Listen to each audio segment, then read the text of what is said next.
1940년 7월 15일 대한민국 충청남도 신탄진동에서 태어난 김지민은 한국 영화계의 전설적인 여배우 중 한 명입니다. 매혹적인 아름다움과 격동의 연애사로 한국의 엘리자베스 테일러라는 별명을 얻은 김지민은 한국 대중문화사에 지울 수 없는 흔적을 남겼습니다. 1957년 영화 황혼열차, 일몰열차에서의 첫 배역부터 프로듀서와 영화 기획자로서의 역할에 이르기까지 그녀는 열정, 성공, 그리고 깊은 고통으로 가득 찬 삶을 살았습니다.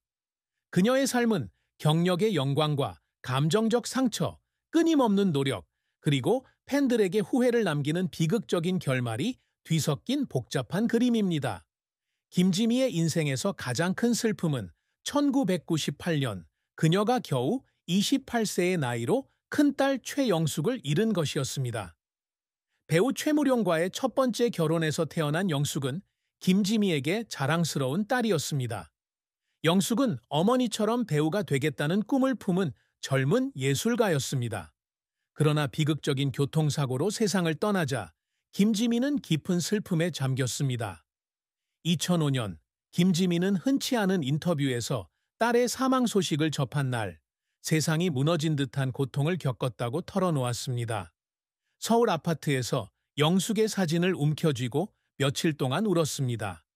아이를 잃은 슬픔은 개인적인 상처일 뿐만 아니라 삶을 바라보는 방식까지 바꾸어 놓았습니다.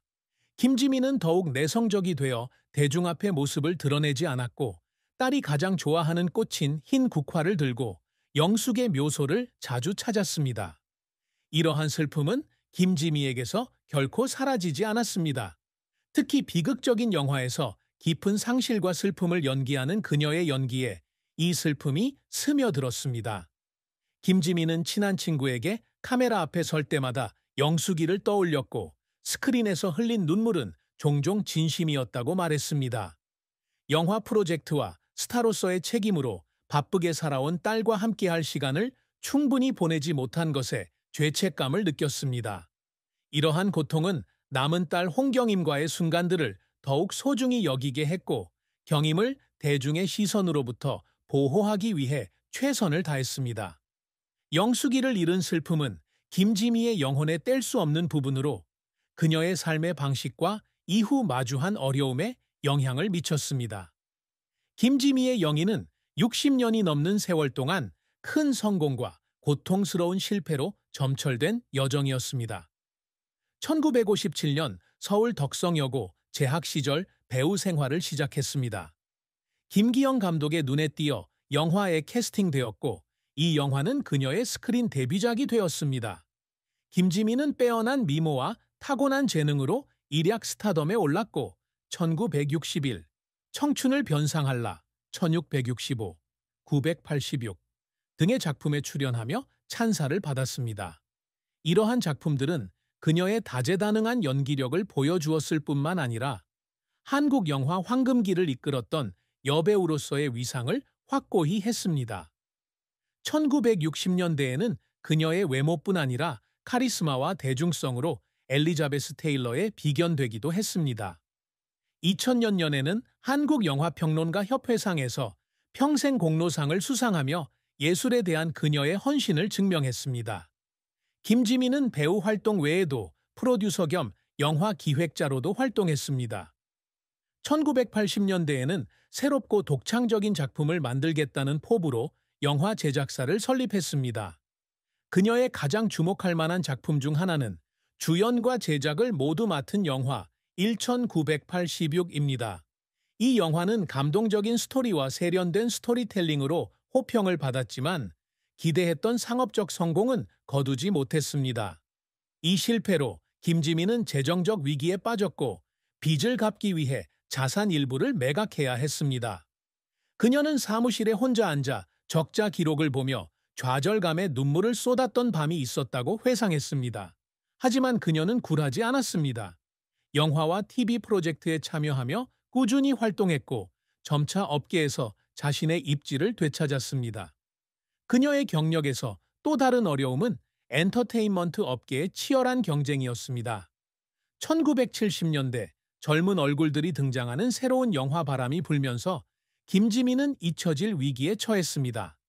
그녀는 존재감을 유지하기 위해 작은 역할들을 맡아 쉴 새 없이 일해야 했습니다. 육체적으로나 정신적으로 지칠 때도 있었습니다. 한 번은 감독이 그녀가 전성기가 지났다고 생각해서 중요한 역할을 거절하자 집에 돌아와 침실에서 울면서 이 업계에서 아직 자리가 있을지 걱정했습니다. 하지만 그녀는 회복력을 잃지 않고 TV 드라마부터 연극까지 다양한 프로젝트에 참여하며 배우고 적응했습니다. 이러한 노력은 그녀의 경력을 유지하는 데 도움이 되었고 1990년대에 이르러 한국 영화의 살아있는 아이콘으로 인정받았습니다. 김지미를 울린 순간들은 실패뿐 아니라 열정을 지키려는 끊임없는 노력에서도 비롯되었습니다. 영화 1961 촬영 당시 그녀는 혹독한 환경에서 하루 18시간씩 특히 추운 야외에서 촬영해야 했습니다. 한 번은 감정적인 장면을 촬영한 후 탈진하여 쓰러져 병원으로 이송되었습니다. 의식을 되찾았을 때 어머니 홍순자가 침대 옆에 앉아 그녀의 손을 잡고 울고 있는 것을 보았습니다. 그 순간 김지민은 피로감뿐 아니라 어머니의 사랑에 대한 감사함으로 눈물을 흘렸습니다. 그 눈물은 예술뿐 아니라 사랑하는 사람들을 향한 그녀의 헌신을 보여주는 증거였습니다. 김지미가 항상 이루고자 하는 성취는 단순히 명예나 수상에 그치지 않고 다음 세대에 문화적 유산을 남기는 것입니다. 그녀는 항상 한국 사회와 국민의 삶을 깊이 반영하는 의미 있는 영화 작품을 만들고자 합니다. 제작자로서 그녀는 특히 보수적인 사회에서 여성과 그들의 투쟁에 대한 이야기를 스크린에 담아내기 위해 노력해왔습니다. 그녀가 가장 자랑스럽게 생각하는 작품 중 하나는 사회적 편견 속에서 살아가는 한 여성의 여정을 그린 영화 물 위를 걷는 여자 99입니다. 상업적으로 성공하지는 못했지만 이 영화는 인간적인 메시지와 섬세한 스토리텔링으로 평단의 찬사를 받았습니다. 김지민은 파란만장한 사생활 속에서도 항상 헌신적인 어머니이자 아내가 되려고 노력했습니다. 그녀는 두 아이 영숙과 경임이가 어머니의 명성뿐 아니라 어머니가 심어준 가치관 때문에 어머니를 자랑스러워하며 자라기를 바랐습니다. 그녀는 종종 자녀들에게 직접 쓴 편지를 써서 자신의 경력 경험을 공유하고 열정을 추구하도록 격려했습니다.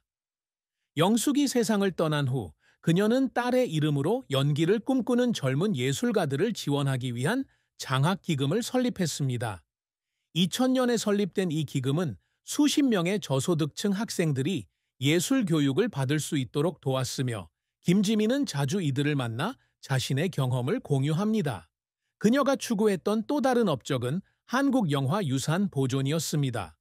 1990년대에는 한국영화협회와 협력하여 황금기의 고전 영화를 보존하는 옛 영화 복원 프로젝트에 참여했습니다. 그녀는 이러한 영화들이 예술일 뿐만 아니라 한국 문화사의 일부라고 믿었습니다. 그녀의 헌신은 2000년 한국영화평론가협회 명예회장으로 추대되면서 인정받았고 그녀는 이를 자신의 경력에서 정점으로 여겼습니다. 김지미의 사랑과 결혼 이야기는 기쁨과 고통으로 가득한 복잡한 이야기입니다. 그녀는 4번의 결혼을 거쳤고 매 결혼마다 교훈과 상처를 안겨주었습니다. 첫 번째 결혼은 1962년부터 1669년까지 배우 최무룡과였습니다. 두 사람 사이에는 딸 영숙이 있었지만 직업에 대한 의견 차이와 명성에 대한 압박으로 결혼 생활은 파탄났습니다. 이후 1971년부터 1978년까지 영화 제작자 홍성기와 결혼했습니다. 이 결혼으로 딸 홍경임이 태어났지만 화해할 수 없는 차이로 인해 파경을 맞이했습니다. 세 번째 결혼은 유명 가수 나훈아와 1982년부터 1988년까지 이어졌지만 두 사람 역시 생활 방식의 차이를 극복하지 못했습니다. 김지민은 1991년부터 2002년까지 사업가 이종구 씨와 4번째 결혼을 했는데 이는 그녀의 인생에서 가장 길고 기억에 남는 관계였습니다. 종구 씨는 오랜 혼란 끝에 그녀에게 안정감을 가져다 준 사람이었습니다. 두 사람은 서울의 한 자선 행사에서 만났고 종구 씨의 진심은 김지미에게 마음을 열게 했습니다. 하지만 이 결혼 생활에도 어려움이 따랐습니다. 김지미의 직장 생활에서 오는 압박감과 성격 차이로 인해 잦은 다툼이 이어졌습니다. 한 번은 김지미가 직장에서 너무 많은 시간을 보낸다는 이유로 격렬한 언쟁을 벌인 후 종구 씨가 며칠 동안 집을 비운 사이 김지미는 공황 상태에 빠졌습니다.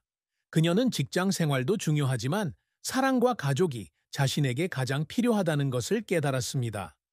두 사람은 화해했지만 2002년 원만하게 이혼하고 친구로 남았습니다. 김지미에게 가장 큰 슬픔은 지속적인 관계를 유지할 수 없다는 생각이었습니다. 그녀는 한때 가까운 친구에게 아내로서 실패했다고 느꼈다고 털어놓았습니다. 항상 자신의 커리어를 무엇보다 우선시했기 때문입니다. 결혼 생활이 파탄 날 때마다 그녀는 종종 자책하며 행복을 유지하기 위해 무엇을 다르게 했어야 했는지 되뇌었습니다. 강남 아파트에 혼자 앉아 가족 사진을 보며 울기도 했습니다. 수백만 명의 팬들이 그녀를 감싸고 있음에도 외로움을 느꼈습니다. 하지만 그녀는 사랑에 대한 희망을 결코 포기하지 않았습니다. 종구와 이혼한 후에도 그녀는 여전히 사랑이 삶을 살 가치 있게 만든다고 믿었고 그 사랑을 아이들과 관객들에게 바쳤습니다. 김지미의 비극적인 죽음은 2025년 6월 4일 서울에서 84세의 나이로 교통사고로 사망하면서 발생했습니다. 사고는 운전기사가 운전하던 그녀의 승용차가 비로 미끄러운 외곽 도로에서 트럭과 충돌하면서 발생했습니다. 김지미는 한국영화협회 회원들과의 회의를 마치고 집으로 돌아가던 중이었습니다. 그녀는 영화사 다큐멘터리 프로젝트를 진행 중이었습니다. 그녀는 병원으로 급히 이송되었지만 결국 사망했습니다. 그녀의 사망 소식은 전국에 충격을 안겼고 수천 명의 팬들이 소셜미디어를 통해 그녀를 한국 영화계의 불멸의 전설이라고 부르며 애도를 표했습니다. 김지미의 장례식은 3일 후인 2025년 6월 7일 그녀가 자주 기도했던 서울의 한 작은 교회에서 거행되었습니다. 장례식은 엄숙하면서도 감동적인 분위기였으며